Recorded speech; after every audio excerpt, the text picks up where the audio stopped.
Everybody who goes home for lunch, raise your hand. Everybody who has a lunch, put it up on your desk. Did you forget your lunch this morning? Yes, ma'am. Here's a quarter. Go downtown and you can pay me back tomorrow. No, thank you, ma'am. Come on, Walter, take it. I was just standing there thinking, why won't he take such a quarter when he didn't even bring his lunch?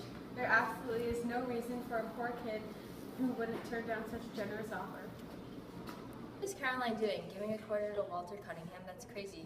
Doesn't she know that a Cunningham will never take anything they can't pay back? That is something everyone in Maycomb should know about. Go on and tell her, Scout.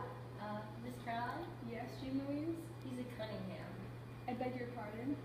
That's okay, ma'am. You'll get to know all the country folks after a while. The Cunninghams never took anything they can't pay back. No church baskets and no script stamps. They never took anything off of anybody. They get along on what they have. They don't have much, but they'll get along on it. Today was an off day. I learned about this little town, but not enough. When I gave a quarter to Walter Cunningham, I had to yet realize that he was one of the poorest families in the town. And everyone is just as shocked as how ignorant I can be. Caroline said you taught me all the wrong stuff, and so we can't read anymore together. First of all, if you can learn a simple trick, Scout, you'll get along a lot better with all kinds of folks. You never really understand a person until you consider things from his point of view.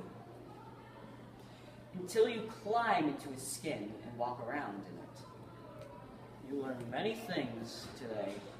Miss Caroline learned several things herself. She had learned not to hand something to a Cunningham, for one thing. But if you put yourself in her shoes, you'd have seen it was an honest mistake on her part. You can't expect her to learn all of Maycomb's ways in one day. And you can't hold her responsible when she knew no better. I guess you can't figure out Maycomb in one entire day. Handing Walter Cunningham a quarter was a big mistake for her, and something she forgot to learn when she first came here. I can't really hold her responsible for what has done. There's absolutely nothing you could ever find interesting about Atticus that could possibly arouse the admiration of everyone. He doesn't hunt. He doesn't play poker, fish, drink, or smoke. He just sits in our living room and does nothing. And Mr. Finch. Don't waste time, Heck. Go on. Mr. Finch, this is a one-shot job.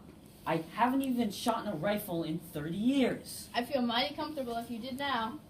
Well then.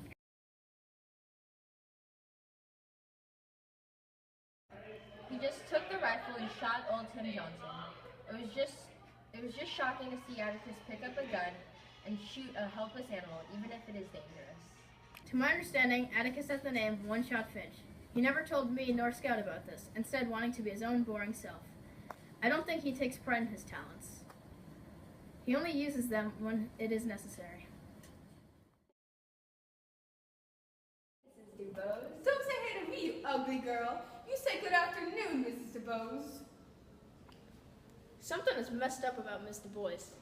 Me and Scout always finding ways to evade her house. If we walk by, she will throw a fit and get angry, rambling about how Atticus defends African Americans. And now I was bashing all of her camellia buds. Atticus is making me read to that crazy lady for a month. Complete hell. Jem? Scout? Yeah? I'll be going down to Mrs. DuBose's for a while. Okay, see you, Atticus. I won't be long. What you want? She's dead, son. She died a couple of minutes ago. Oh, well...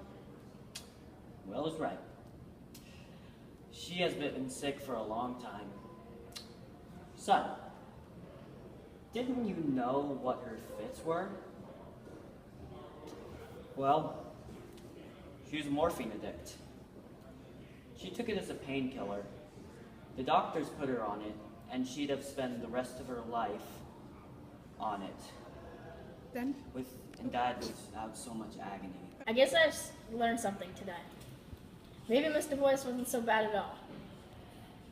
It's just the fact that she was forced to take morphine that turned her insane in order for her to live. I will still always wonder why she would ever be considered brave. It seems weird that she would send me a Carmelia in a box, but we'll never know. Take it, Mr. Finch. Don't waste time. What? Stop. Take it, Mr. Finch. Don't! Take it, Mr. Finch. Dang! Yeah. Don't waste time, Hack. This is a one-shot job.